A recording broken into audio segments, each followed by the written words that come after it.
Sukuna versus Grimmjow, inspiration versus inspired. Sukuna's appearance, arrogance, love for battle, and hunger for power. Yeah, that all lines up pretty well with Grimmjow. But the real question is, who's more powerful? I've done a deep dive into both of these characters, breaking down their powers, abilities, and fighting styles, and today we're going to compare them. And yes, we're only comparing the anime versions, so without wasting any more time, let's dive right in.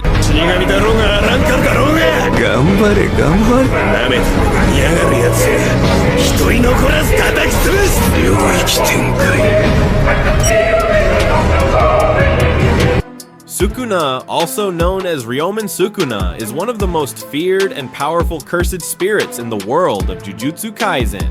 His power is so legendary, he's crowned as the king of curses. Sukuna's strength comes from his immense cursed energy and his mastery over a wide range of cursed techniques, making him a nearly unstoppable force. So how strong is Sukuna really?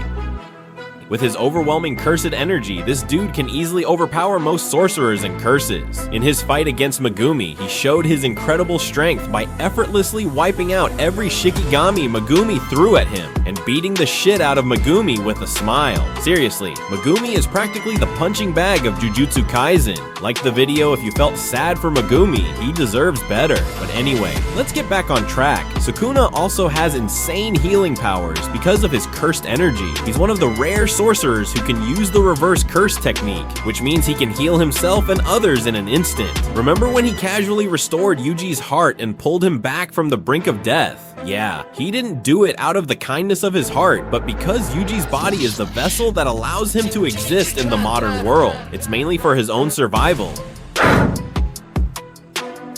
In battle, Sukuna's slashing techniques are brutal. Dismantle lets him send powerful slashes at long range, cutting through cursed spirits and solid objects like butter.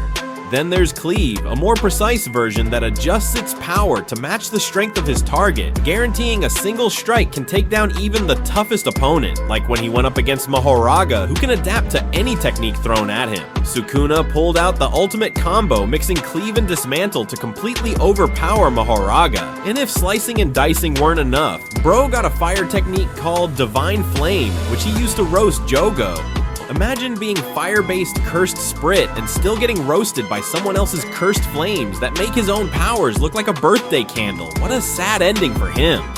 But Sukuna's most broken and overpowered ability is his domain expansion, Malevolent Shrine. Unlike most domains, which trap opponents within a barrier, Sukuna's domain doesn't create any physical boundaries. Instead, it spreads over a massive 200-meter area, allowing him to attack freely without confining the space. Inside this domain, Cleave and Dismantle are on autopilot, automatically targeting anything within range. To put it simply, the shrine turns the world around Sukuna into his personal kitchen, where everything gets sliced and diced. Oh, and did I mention? The domain is indestructible. The only way to stop it is to injure Sukuna so badly that he can't maintain it anymore. On top of all that, Sukuna is a beast in close combat. His strength, speed, durability, and IQ are off the charts. Plus, he's a master chef. He slices, dices, and roasts everything in his path.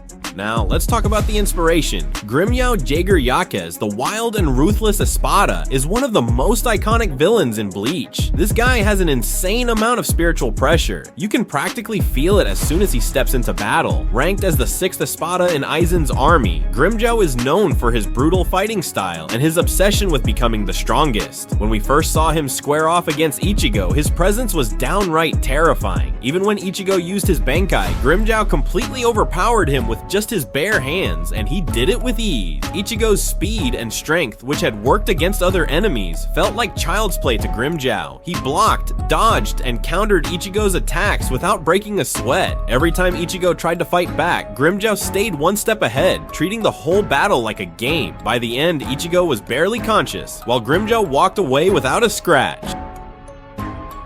As an Iran card, Grimmjow has some unique abilities that make him a force to be reckoned with. His Hierro gives his skin the toughness of steel, allowing him to tank heavy hits without taking serious damage. During their confrontation, he absorbed direct hits from Ichigo's Getsuga Tensho like it was nothing, and by using his Sonido, he can moves at blinding speed, making it seem like he's teleporting around the battlefield. He can also fire Taro from his hands, a concentrated blast of spiritual energy that he unleashes with deadly precision. And it's not just for show, this move is explosive, causing massive destruction. But that's not even his strongest version. He's got the Gran Rey Cero, a souped up version so powerful that it's actually banned in Las Noches because of how much collateral damage it causes. When he fires this bad boy, it creates a swirling vortex of energy capable of destroying anything in its path. Grimmjow's most terrifying form comes when he releases his Zanpakuto Pantera, transforming into his Resurrection state. In this form, his power, speed, and flexibility skyrocket. Two of his strongest attacks in this form are his Gara de la Pantera and Desgarron. With Gara de la Pantera, he fires 5 sharp explosive bombs from his elbow at high speed. One round is enough to destroy a column over 30 meters wide. The sheer speed and ferocity of this move make it deadly. Then there's Desgarron, his ultimate attack, where he creates massive energy claws that can slice through buildings, landscapes, and even powerful barriers. When he used Desgarron against Ichigo, those huge claws dealt massive damage with just one swipe, forcing Ichigo to go all out just to defend.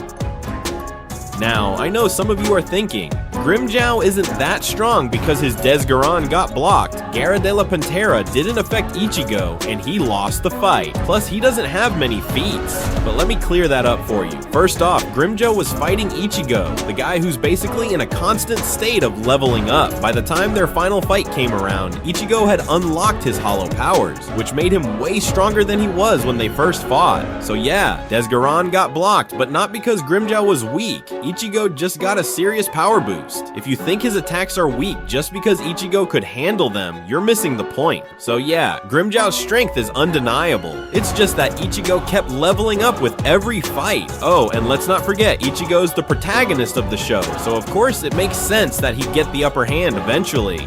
So who's more powerful? To be brutally honest, Sukuna would win against Grimmjow in this battle. Some of you might think I'm a Sukuna fan, but see, it's not about playing favorites. It's about comparing what each of them can actually do. Grimmjow is a savage beast with incredible strength, impressive speed, and a wild, brutal fighting style that makes him one of the toughest opponents in Bleach. Moves like his Gran Rey Cero and Desgarron are extremely destructive and show just how powerful he is. But even with all that, Sukuna just has too much going for him. Sukuna's control over cursed energy lets him use deadly attacks like Cleave and Dismantle, which would do serious damage even to someone as strong as Grimmjow. On top of that, he has crazy healing abilities with his reverse curse technique, making him almost impossible to take down. But what really sets Sukuna apart is his domain expansion. It's not just a power boost, it lets him take full control over a huge area with attacks that automatically target and cut down anything within range. Sure, Grimmjow is strong, and his speed and raw power would definitely make him a tough fight for a while. But let's be real, Sukuna's mix of raw strength, precise attacks, adaptability, and control would be too much. In the end, Grimmjow just doesn't have the versatility or special abilities needed to deal with everything Sukuna can do. So yeah, when it comes down to it, Sukuna wins. And yes, this is my first video, but that doesn't mean I'm a noob at it.